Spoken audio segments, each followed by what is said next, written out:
여러분 안녕하십니까, 이정재입니다. 오늘은 이 시간 적용법에 관해서 여러분들하고 수업을 해볼게요. 대체적으로 여러분들이 다 시를 정확하게 잘 적용하고 계시다라고 생각하시는데, 제가 지금까지 봤던 분들 중에 거의 대부분의 분들이 이 시를 잘못 적용하고 계시더라고요. 특히 경계선에 있는 부분들은요. 그리고 시를 어떻게 적용해야 되는지에 관해서 아시는 분들이 거의 없더라고요. 이는 뭐 현재 철학원을 운영하고 계시는 분들 뿐만 아니고 거의 대부분의 모든 분들입니다. 제가 지금까지 봤던 분들 중에 제대로 아시는 분이 거의 없었어요.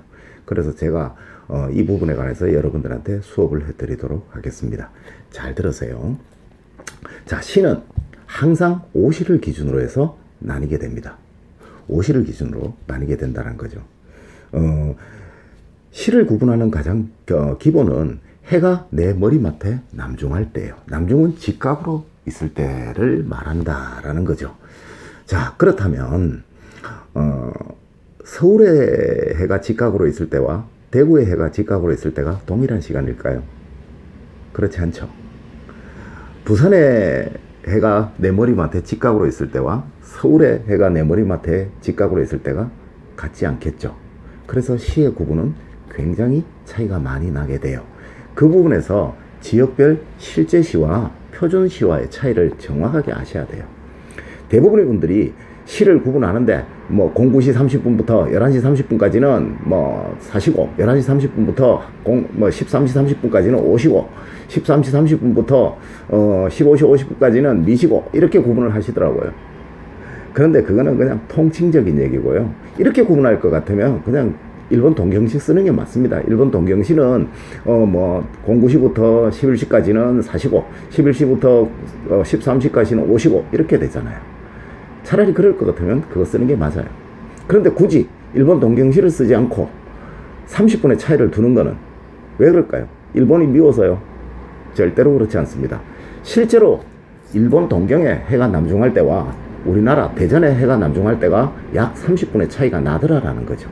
그렇다면 이걸 바꿔서 얘기를 하면요, 우리나라의 독도와 서쪽의 백령도, 우리나라 경계선이죠, 그죠? 백령도와의 시차도 약 30분 납니다. 그렇다면 이건 어떻게 설명할 거예요? 그래서 각 만세력마다요, 여기에 관한 기록들을 다 구분해 두었어요. 이건 제가 드리는 말씀이 아니고 대한민국에 있는 만세력, 대전 천문대에서 발행한 그 시 구분표에 다 그대로 기록이 되어 있어요. 그걸 예를 들자면 이렇습니다. 예를 들어서 11시 28분에 태어난 아기 같은 경우요, 낮에 11시 28분에 태어난 아기 같은 경우에는 대구에서 태어난 경우와 서울에서 태어난 경우 시가 다릅니다. 일반적으로 11시 28분에 태어났으니까 다 사시다 이렇게 써버려요. 그렇지만 대구 같은 경우는 25분 조금 넘어서 시가 변하기 때문에 오시생이 되는 겁니다. 예를 들어서 11시 28분에 태어난 아기가 대구에서 태어났다면 오시생이 되는 거고요. 서울에서 태어났다면 서울은 32분의 시가 변하니까요, 사시생이 되는 거예요. 이렇게 정확하게 시를 구분을 해야만 하는 겁니다. 그런데 거의 대부분의 분들이 28분에 태어났으니까 사시다, 다 이렇게 얘기해 버려요. 이거는 학문이 아니죠. 또 이렇게 말씀드리면, 조선시대는 시계가 있어서 그걸 정확하게 구분을 했겠나? 라고 저한테 되묻는 분들이 있을 수도 있어요. 그렇지만요, 조선시대의 시계는 해시계입니다. 해에 따라서 구분을 하게 되는데요, 대구의 해시계와 서울의 해시계는 달라요. 왜? 해를 기준으로 하니까 서울에서 보는 그 시간과 대구에서 보는 시간, 부산에서 보는 시간, 독도에서 보는 시간, 백령도에서 보는 시간들이 시가 다 달랐겠죠. 그렇게 조선시대는 아주 정확하게 시의 구분을 두었던 거예요. 그런데 이게 일제시대를 가면서 통칭 일본의 동경시를 사용하면서 12시, 00시 이렇게 해갖고 끊어버렸죠. 그래서 그거를 뭐 우리나라 것을 찾는다라는 명목하에, 그죠, 30분을 땡겨왔죠. 그 30분은요, 우리나라 전체를 말하는 게 아니고 대전을 말하는 거예요. 우리나라 전 가운데인 대전 천문대를 기준으로 해서 30분인 겁니다. 예를 들어 대구 같은 경우는 25분 정도의 시가 변해요.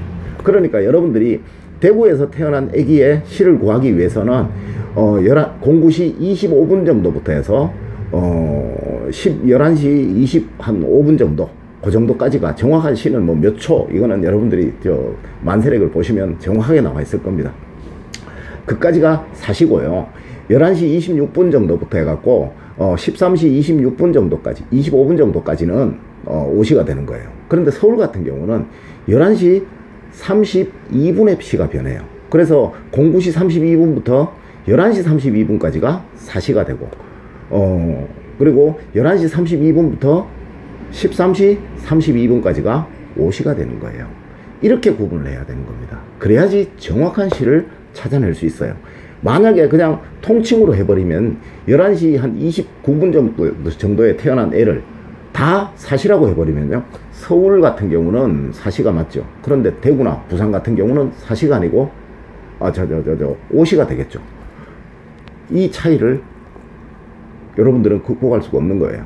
그래서 사주학은요, 굉장히 정밀한 학문이면서 굉장히 정확한 학문입니다. 이렇게 모든 것들을 옛날 우리 선조분들은 해시계로 해서 정확하게 구분을 했던 거예요. 그러니까 여러분들도 이 수업을 듣고 나서부터 여러분들도 이제 시를 구분하실 때는 항상 이 시 구분표, 지역별 실제 시와 표준시와의 차이를 정확하게 구분하셔갖고 사용하셔야 돼요. 이거는 여러분들이 가지고 계신 사주학을 공부하시는 분들은 누구나 가지고 계시겠죠. 만세력에 보면 정확하게 나와 있습니다. 이거는 제가 드리는 말씀이 아니고 천문대에서 대전 천문대에서 밝혀낸 만세력 그 기록표에 다 나와 있는 거예요. 그대로 나와 있어요. 그런데 이걸 사용하지 않는 거는 여러분들이 공부를 안 하셨다라는 거죠. 이 외에도 여러 가지들이 있습니다. 제가 그런 잘못된 것들을 하나하나 수정을 해서 여러분들한테 말씀드리도록 할게요. 이제부터 시 구분하실 때 정확하게 구분하세요. 그래야지 사주를 정확하게 찾을 수 있어요. 오시와 사시의 차이, 오시와 미시의 차이는 굉장히 큰 차이입니다. 오행에서는 이 오행에 하나가 있느냐 없느냐에 따라서 사주가 완전히 다른 사주가 돼버려요.